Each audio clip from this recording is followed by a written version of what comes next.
Buenos días, México. Buenos días, Houston. Good morning, Germany. Good morning, Germany. Good evening, Germany. Good evening, Mexico and America. Hello. Hola, buenos días. Hoy estamos presentando una sesión más desde Houston, México y Alemania. We are here and we are very happy to having in our program in Nutrition Gemusogama. We have Sylvia Schneider, that is the founder of Gemusogama. Thank you, Sylvia, to be here. Thank you for inviting me to another session with you. I'm really curious to hear about herbs and all this healthy nutritions we can put on our plates. Thank you. Pues hoy tenemos la fortuna de poder presentar un tema muy importante. ¿Por qué? Porque en esta situación económica que ha estado muy complicada, más las enfermedades se están agravando por el consumo de ultraprocesados, una mala dieta, una mala alimentación o malos hábitos, ha generado que la población empiece con varias enfermedades, las cuales muchas las están tratando con demasiados fármacos, cuando tenemos farmacia natural y debemos de hacer uso de esa farmacia natural. Esa farmacia la tenemos la mayoría de la gente en casa, y si no la tenemos la podemos conseguir de manera fácil, pero también la podemos cultivar, sembrar y cosechar para tenerla siempre fresca y disponible cada que nosotros querramos o la necesitemos.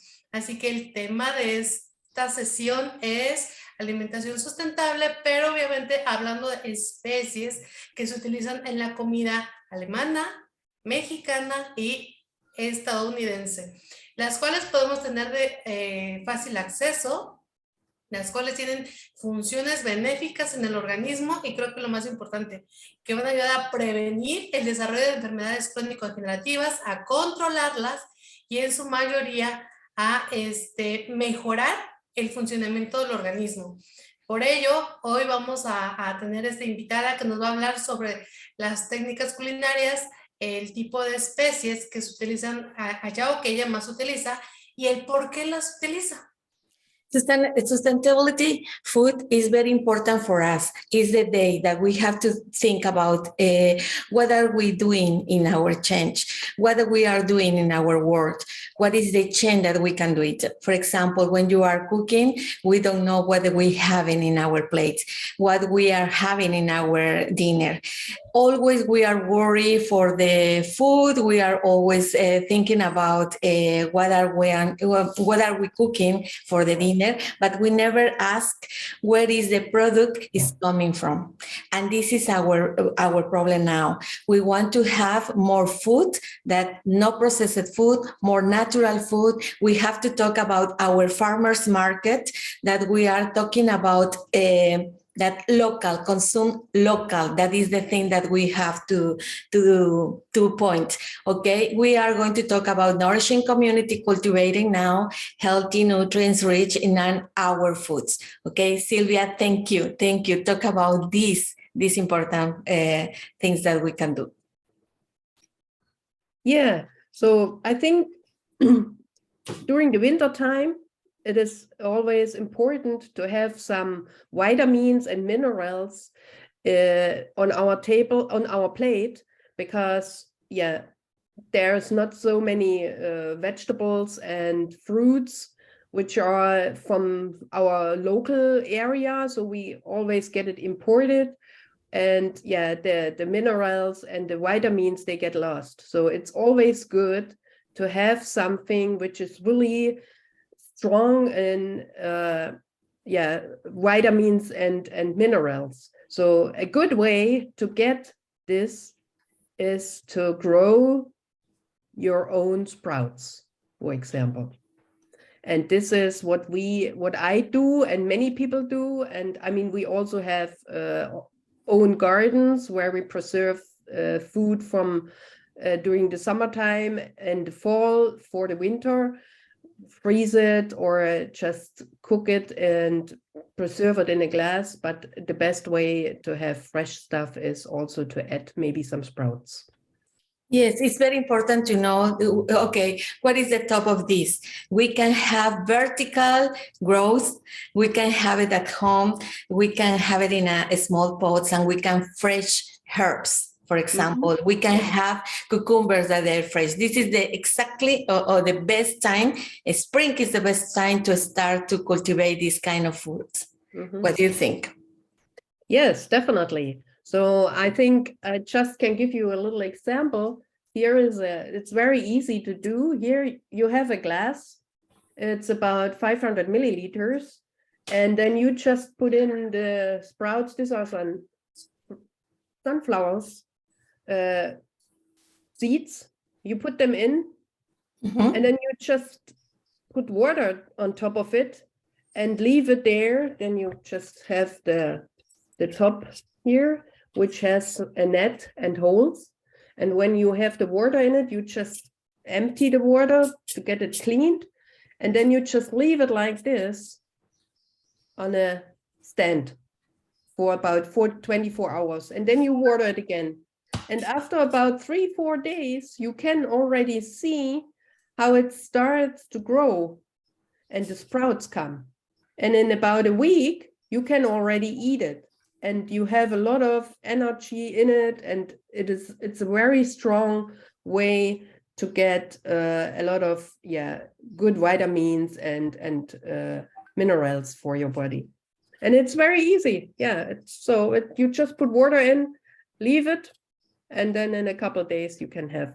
In a couple of days we can have it. We can experiment it. In 5 to 7 days, it's ready to eat. Oh, ready. And then it's very yummy. Sprouts are very yummy. And what kind of seeds we can have it? Lentils? What are other things? Broccoli, radish, sunflowers, peas, cress, peppercress, everything actually. I mean, I have, a lot of stuff here, like this is mango. Not sure if you know broccoli sprouts you can have. I mean, this is all very, very, healthy and also full of a lot of vitamins and minerals your body needs.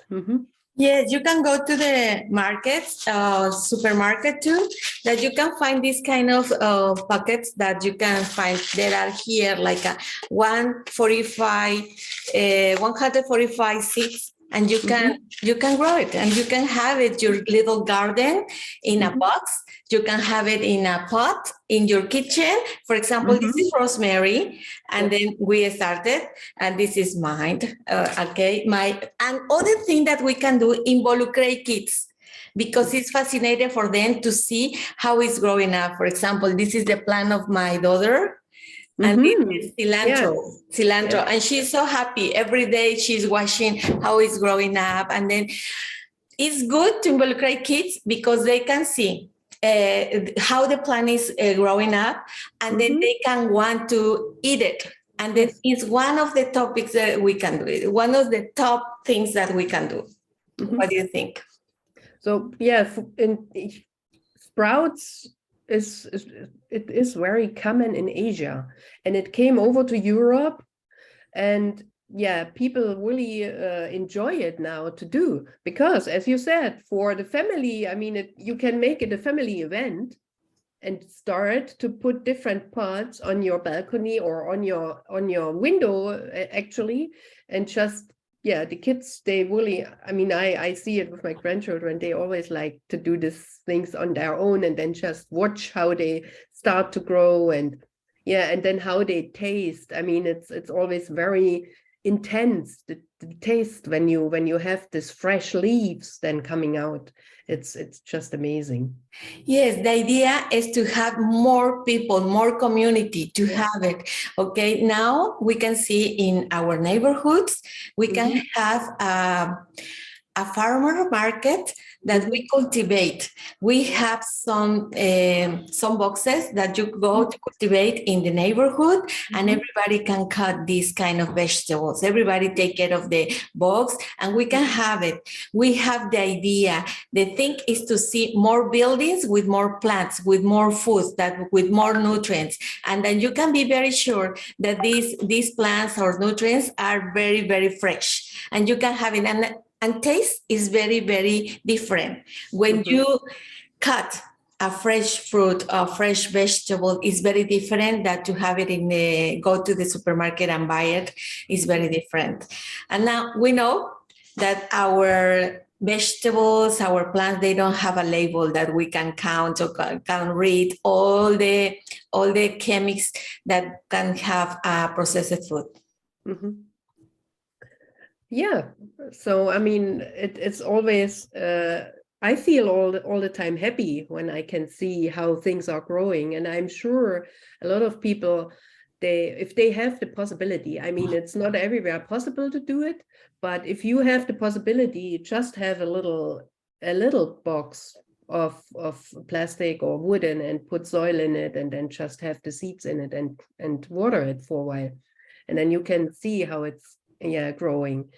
And when you can start to eat things, even if you have a little pot, you can have a salad in there. So I think it's very common here now also that people have kind of this cultivation on their balconies or on their terrace, or this is people like that. And I mean, what's in there. You don't put any chemicals in there, or and then it's much better. Yes, that's true. Betty, en México, ¿qué hacemos en México? Pues para empezar, en México, afortunadamente contamos con todavía lugares donde todavía se da o se siembra pues todas las especies. Un ejemplo, yo vivo lo que es la parte de Chalco y Ixtapaluca, y en esta zona se da mucho el árbol de aguacate. Nosotros tenemos aguacate casi en el patio, pero también se da el limón. Okay, in Mexico, a lot of families in the garden, they can have avocado trees, lemon trees. I'm sorry, my dog. Okay, and then we can find it in a lot of gardens in Mexico. Okay. Y bueno, algo importante es que en México las especies prácticamente salen solitas. Un ejemplo, en el limón, pues tenemos la hoja de limón para hacer un tecito de limón. Pero también en México se utilizan mucho los tés, las infusiones. In Mexico, we have a lot of kind of teas. For example, of lemon, we can use the leaves to make a tea. Okay, and then we have several infusion of teas that we can do it. Y aquí en México tenemos, la mayoría de las mamás, las abuelitas en casa tienen macetitas donde tienen un montón de hierbitas, tienen sus, ¿cómo se llama? Que el limón, la manzanilla, la menta, la hierbabuena, el orégano.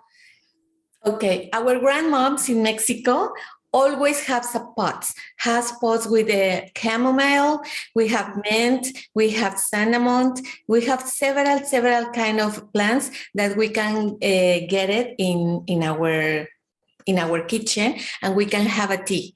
And then it's very, very nice to continue with this tradition, to have our grandma traditions, that to have plants in our kitchen. Y bueno, algo importante de eso es que desde antes, cuando te sentías mal del estómago, siempre te daban el tecito de manzanilla, el tecito de menta, el tecito de hierbabuena, porque desde antes de que se hicieran estudios científicos, ya las abuelitas, nuestros ancestros, identificaban para qué era cada hierbita, cada especie, y eso lo fueron utilizando como parte de la gastronomía, para parte de preparación de los alimentos y como remedios caseros. Y hasta la fecha hay pacientes, hay familiares, hay conocidos que siguen utilizando estos remedios caseros herbales para quitar algún malestar. For example, in our tradition, it's in Mexico, we always have, when we have headaches or stomach aches, and then always our grandmas say, okay, you can have a tea of cinnamon or chamomile or mint, and you can be much better. You feel much better because they are digestive tea. Before, it was with an ancestor or with a grandma. We didn't know to have a scientific investigation. Before of that, our grandma knows that with that special herbs, we can be better. We can feel much better with a chamomile tea. We can have, we can disappear our stomach ache. And then for that reason, it's good to continue with this tradition to have teas in our kitchen. Y bueno, precisamente para que la gente conozca más de los beneficios que tienen estas hierbitas, que la mayoría las tenemos al alcance de la mano, que los conocemos, pero a veces no sabemos para qué son, hemos desarrollado entre las tres un manual de tés, sus funciones, cómo funcionan en el organismo, qué hacen, y va a ser el regalo para todos aquellos que le den me gusta a nuestras páginas, nos sigan en nuestras páginas y nos manden un inbox, un messenger, y por medio del messenger vamos a estar mandando este manual que es de gran utilidad para que vean todas las funciones que tienen todas las especies de las que estamos hablando y de las que no hablemos, porque obviamente el tema es infinito. Tenemos aquí a una experta en nutrición funcional, licenciada Laura, y ella, gracias a ella, hemos desarrollado este manual por medio de sus estudios. Hemos logrado crear un manual que viene muy completo, viene muy básico, sí, pero viene explícitamente para qué funciona cada especie de las que vamos a hablar, de las que estamos hablando y de otras, que bueno, el tema da para más, pero pues el tiempo no nos permite extendernos, pero entonces ya saben, quieren obtener este regalo, este manual de especies y sus funciones, síganos en nuestras páginas, denle me gusta y nos mandan un messenger para nosotros de esa forma mandarte el manual. We are talking about our followers. We have a gift for our followers, Silvia. The three of us, we working in this manual on these cards that we're talking about the herbs, the benefits of the herbs. Could you like to give to your followers, Silvia? Yes, so I mean, we use a lot of herbs. I mean, we talked about it earlier already. People go also in the forest and just collect wild garlic, for example, which is also very healthy, and or rosemary. Yeah, as you already said, we also have in pots or thyme. And if you are interested in getting a bit more prescription, how you can use it and what's it good for, all these herbs, yeah, just give us a yes, and then you can get a description of it. For us, wild garlic. Can you talk about wild garlic, Silvia? How do you get it? That is very impressionist.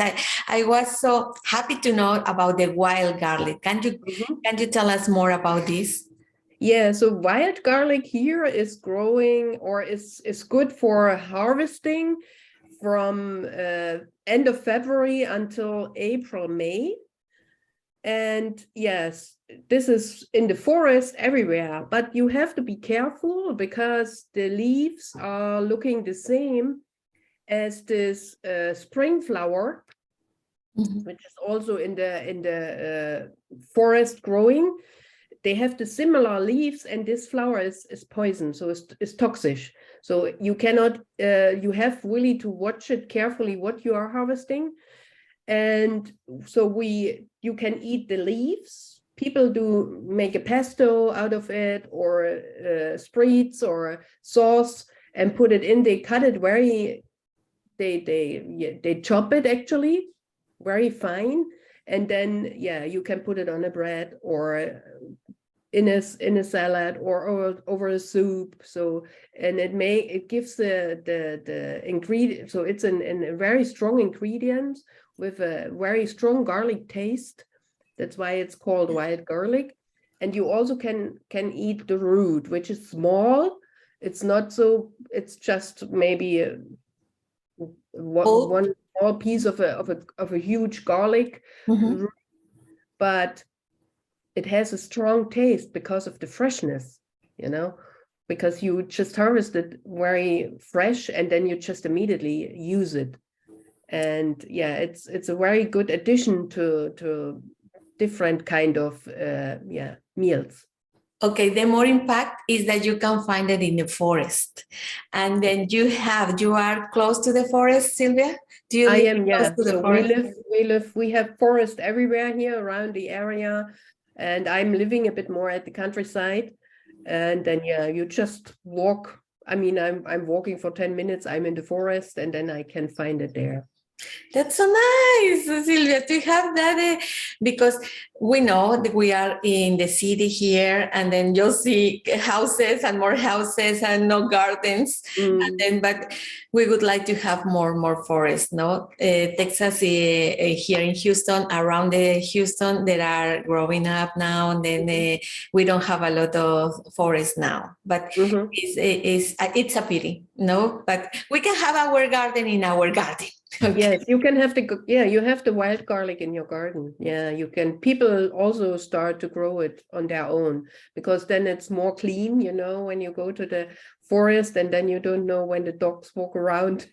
It's always difficult to find a place which is completely clean where you can use it for eating. I mean, you have to really go into the woods then.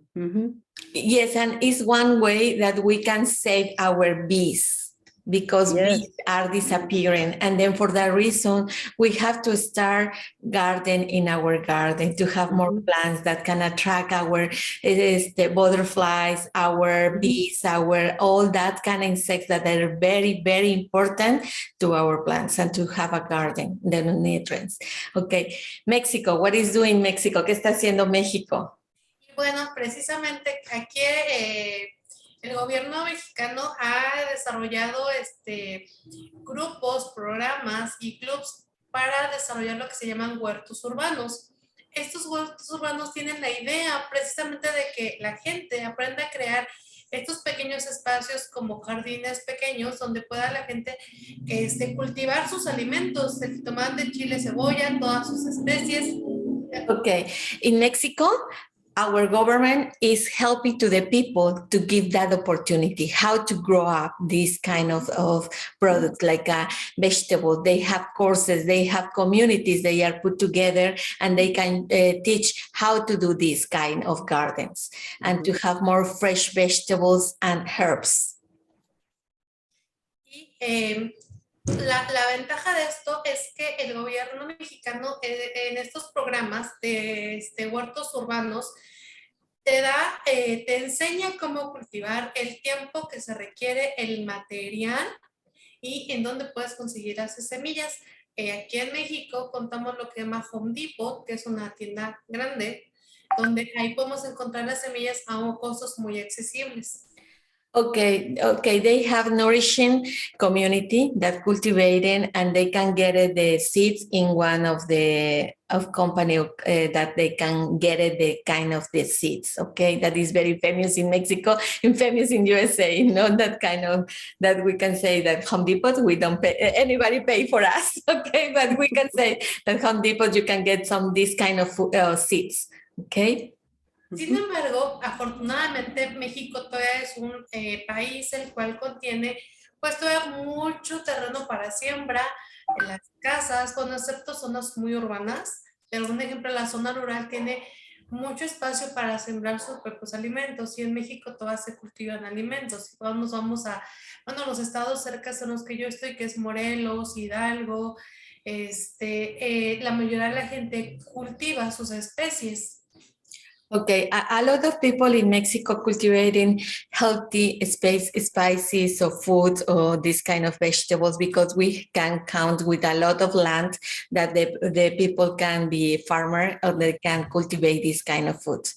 Okay, Sylvia, what about in Germany? Yeah, I mean, I'm living at the countryside. So here it is easier because people have a garden and they more and more get back to garden things on their own. They grow and harvest, and then they have the fresh vegetables and fruits and also sprouts and also herbs in their gardens. And one of But the idea is to have that the people consume local, the farmer local. That is the thing that we don't need to go to the supermarket and very big supermarket. You can get it for our local markets. We can have our farmer markets. We have this kind of nourishing community. We can have it here, and the price is not very expensive. It's we know that is healthy. They don't have a lot of chemicals. They are rich in nutrients. We can contribute to do this. Yeah, so during the winter time here, you get also the local things which are from the farmers around.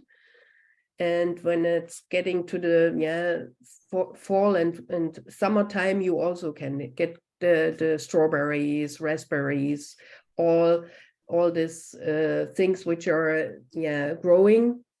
We have the farmers also in the areas here, and then they also bring it to the supermarket. So you can also get it from the supermarket. You have to see if it's a local product, or is it a product which came from far away, so people can choose, you know. But we prefer to go also to the farmer to buy directly there then. Yes, it's one of the things that our question that we have to have at the hour that we have our plate, or we are cooking something, we have to ask, where is coming from this vegetable? Where is coming? Is far away of us? Okay, what are we doing to do this? That is, and what is the principal thing is to eat more vegetables, less processed food. That is the thing, okay? And this is the topic that you're always talking about, Silvia. Yes, so I mean, my main issue to bring people to people the healthier food is cook on your own.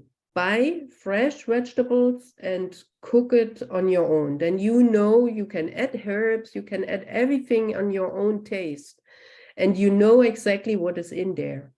If you buy some processed things, even if you buy vegetables which are already processed, there is stuff in we don't really need. So you can do it on your own. I mean, it's not difficult, and it's just every day, maybe 20 minutes to prepare something step by step. And even if you don't have time every day, then you do it every other day. It's still better than having processed food every day. Yes, that's true. And then we can avoid the one main symptom, that is inflammation in our body. Yes, we can see. Okay, I will tell you one experience that I have had always, that I go in summer in Mexico. I go to Mexico always. I feel much better. I lost weight.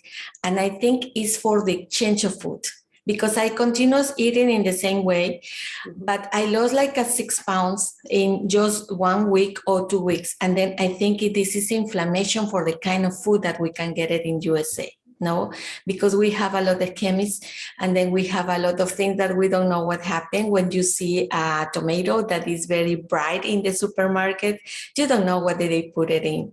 Or what you see a very, very nice apple that is very luxury, and then is I don't know, you can see it in the supermarket, is nice, but you don't know what happened, what covered that apple. No, that is not normal. When you get in the tree in your garden, that is not normal. You can have a fresh apple, or you can have a fresh lemon. No, that happened in Mexico with our avocado, for example, nuestro aguacate, and we can get it fruit of all kind of shape. Because, in supermarket, they can get it or choose the most beautiful shape of the food, the most beautiful fruits. And what happened with that kind of foods that they don't have the statement that they want in the supermarket? For example, an apple is not very, very round or very red. What happened that what kind of food, they go to the trash. Now we can see in the supermarket that kind that doesn't have the idea they wanted. They can found it in a corner of the store. You can see that kind of fruit or vegetable that they are not good shape or they are not good for your view. You can get it in less price. And that is nice. It's the same, has nutrition and it is in less price. And we can get it in the supermarket over there. Mhm. Fíjate que aquí en México, lo que estoy, bueno, ahorita analizando toda esa situación es que si quitáramos los ultraprocesados, la alimentación de México estaría bien, porque México cuenta con todas las armas, las herramientas y con todos los nutrientes en todo momento. México es muy rico en una diversidad gastronómica, en una gran diversidad de alimentos. México tiene una buena sustentabilidad en alimentos frescos, alimentos del día, alimentos que se pueden cosechar al momento que los vas a comer. Entonces, realmente México tiene una gran diversidad de alimentación y deberíamos de enfocarnos más en ese tipo de alimento del que podemos cosechar, cultivar y tener a la mano y empezar a quitar todos estos ultraprocesados que nos hacen un daño. Y como bueno, estaba escuchando a Alemania que su gastronomía es muy similar a la nuestra y ellos también tienen muchos alimentos a la mano que se pueden cosechar también a la mano y que los tienen, bueno, que Alemania tiene zonas donde sí hay más cantidad de siembra igual que México y realmente la alimentación estaría bien si no hubiera ultraprocesados. Okay, Germany is very similar to Mexico because we can get it a land or we can have land that we can cultivate our vegetables or we can find it in they are fresh. And then for that reason, we think that if we take it out, the processed food, we can eat more vegetables, more herbs, more fresh with more nutrients. We can, maybe Mexico don't have the problem of obesity problem. That is our topic in this moment. We have a lot of kids with obesity, but that is the thing. We have to find out to consume more fresh, more vegetables, no processed food. Mhm. What do you think, Silvia? Of course, I mean that's the most important part to eat what you can see. I mean, if you buy something processed and you have a list of ingredients in the bag, please stay away from it. It's not good and it makes you sick or you get overweighted or I mean it's a circle with different kind of unhealthy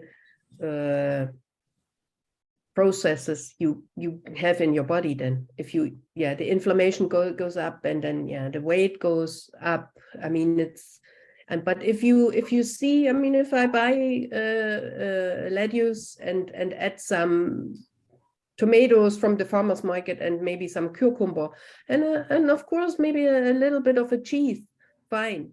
Onions on it. Onions are very healthy also for getting the inflammation under controls.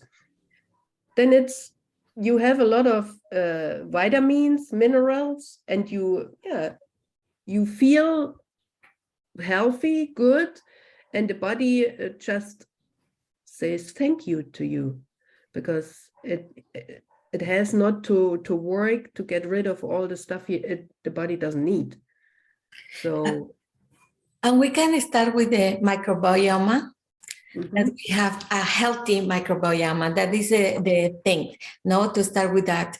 The topic is to talk about the fiber, the importance of the fiber in our diet. That is the topic, the more important, because a lot of people doesn't have vegetables. They think that is not very important in our diet. They don't pay attention to that. They pay attention more to the meats, okay? But they don't know what is the benefits of to have fiber in our diet. And then when we have a fiber in our diet, we can have a very healthy microbiome. And then we can easily to be very, very, not to get many infections or it's easily to have illnesses, inflammation, we don't get it. The fiber is very important in our diet. Y creo que ahí es importante donde podemos agregar todos estos tipos de especies y alimentos con funciones específicas, las cuales pueden reducir precisamente esta inflamación. Van a ayudar a controlar desde cefalia, inflamación, dolor. Hay especies que son antimicrobianos, como la menta, el ajo. De hecho, el ajo silvestre que estábamos platicando la vez pasada con Alemania, tiene muchísimas funciones porque es antimicótico, antimicrobiano, antiparasitario. Bueno, realmente tenemos una gran gastronomía, la cual ya es una farmacia natural, la cual nos va a ayudar a controlar y a reducir este tipo de inflamaciones que están causando los ultraprocesados, que nos están enfermando y que nos están dañando. Entonces, si empezamos a incluir este tipo de alimentación sana, saludable, natural y que pueda ser sustentable, pues ¿qué más podemos pedir? Más que simplemente empezar a utilizar lo que nuestra tierra, lo que la flora ya nos está dando. Yes, that we can have it, a lot of herbs that they can help with our digestive system. We can help with the pains in our headaches. When we can have it, we can save our body with these kind of herbs in teas or infusion. We can get it. In Germany, where it's very important that listen to you, Silvia, when you talk about the wild garlic, and we can have seen about all the benefits of the wild garlic. Its impact, all the functional nutrition that we can have it here. And then we need to start, we continue with that our tradition to get to coming to back our past, no, to bring that herbs that we have it in our kitchen and we can cultivate it. We can have a lot of benefits of this. Yeah, I mean, the herbs, they have a very, very long tradition all over the world, I think, because of their oils, their vitamins, their minerals, all the healthy ingredients they have to keep us healthier. For example, if you have the rosemary, you add it to a meal with meat, then you get a better digestion. The body can much easier digest. So the rosmarines, this oils which are in there, and now I forgot. Yes. I forgot the vocabulary. I'm sorry. Yes, don't worry, it's okay. Rosemary is good, and then in USA we can use it in a lot of dishes.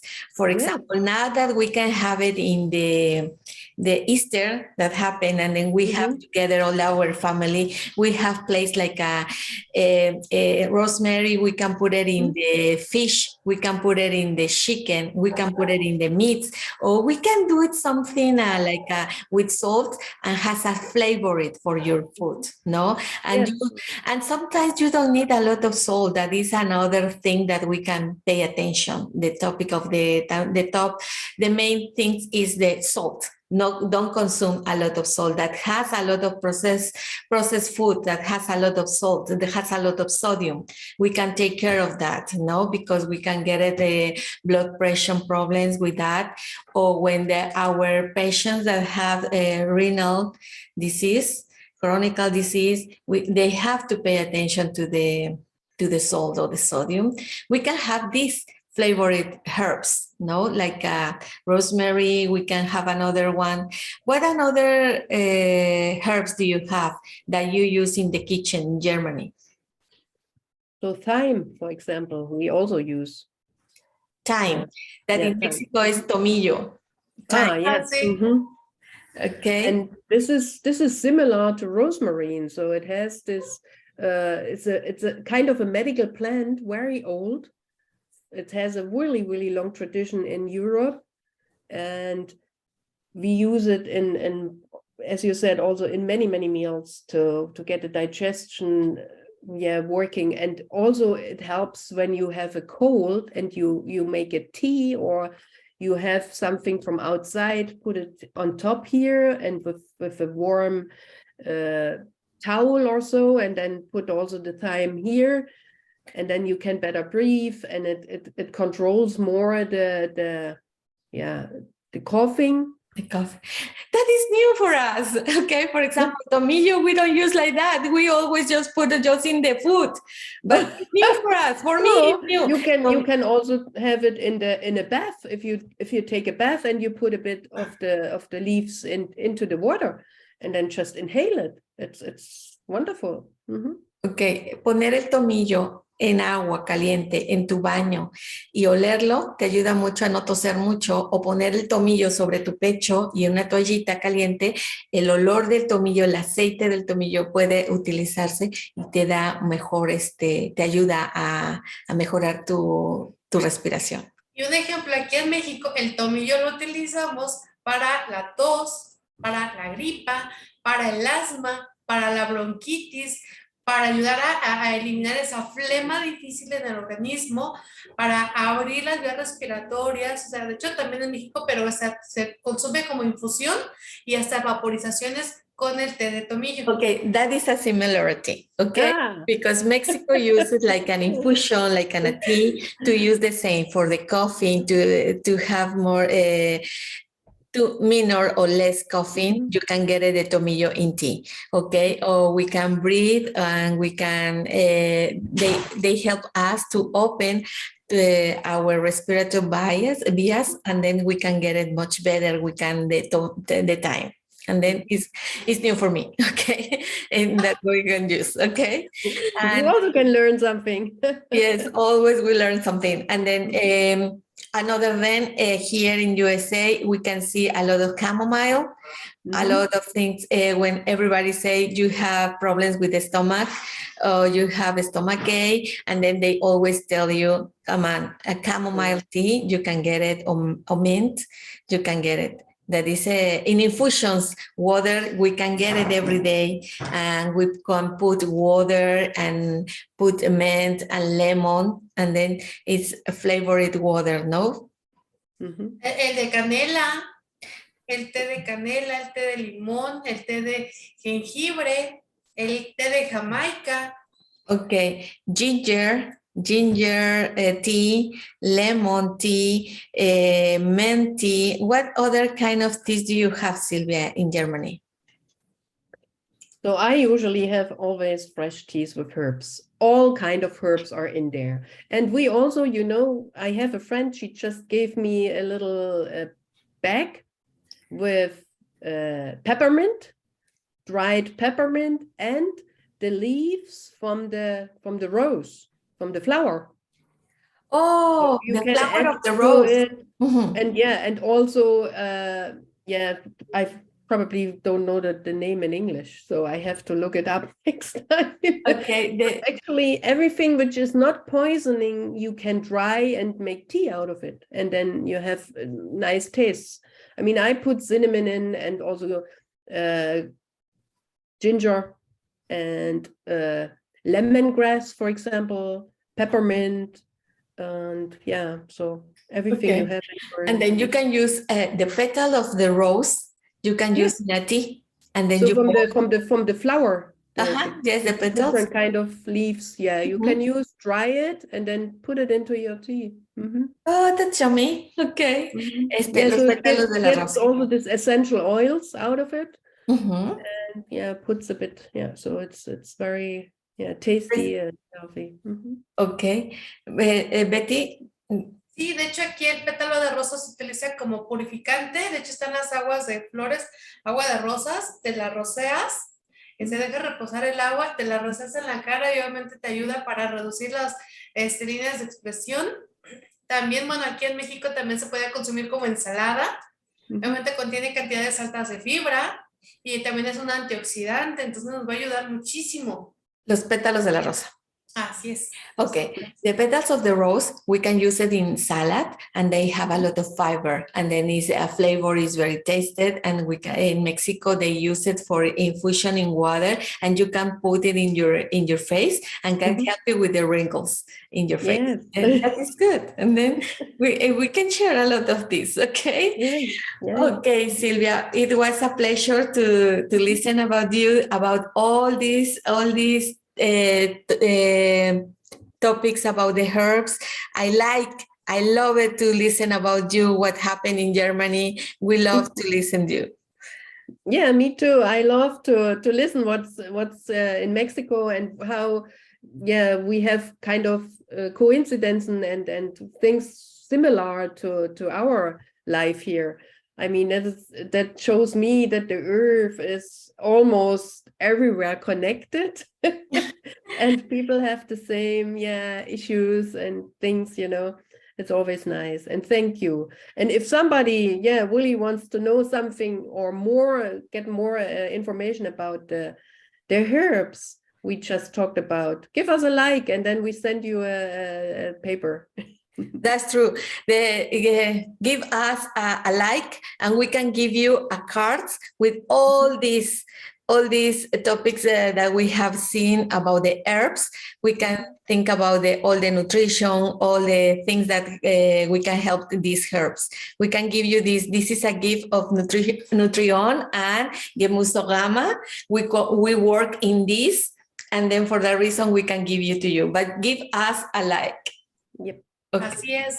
Así que no se les olvide que tienen que seguirnos, darle like a nuestra página, ya sea también seguirnos en YouTube, Instagram o Facebook y nos mandan un mensajito por inbox y les vamos a estar regalando este manual de especies y sus funciones para que cuando vayan aprendiendo un poquito más de la gastronomía tanto mexicana, alemana y estadounidense, que ya vimos que podemos utilizar el mismo ingrediente en diferentes partes del mundo para diferentes cosas y cada quien sabe algo diferente. Creo que aquí estamos haciendo como que algo increíble, me gusta, porque estamos aprendiendo, diríamos, algo nuevo, pero no, sino que es algo complementario. Estamos complementando lo que ya sabemos con costumbres, con recursos o conocimientos que otras personas no tienen y la tecnología me encanta porque está permitiendo que hagamos esto,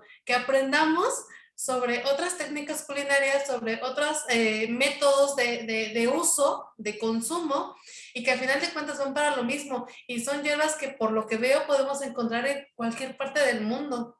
Okay, we love to this opportunity that the technology give us to share these knowledgements about the herbs. We can share with everybody and the worldwide. We love it. We love to listen about you. How do you use the herbs and how can help us in our health? No, that is good to know about it. And then we love it, this opportunity that we have and the technology give us. Okay, thank you, Sylvia. I appreciate it a lot. And then the next time we can use chayote in our food because we have to talk about chayote. Okay. Okay. Thank you, Sylvia. See you next time. Thank you. Okay. Bye. Bye. Bye. Thank you. Thank you. Bye.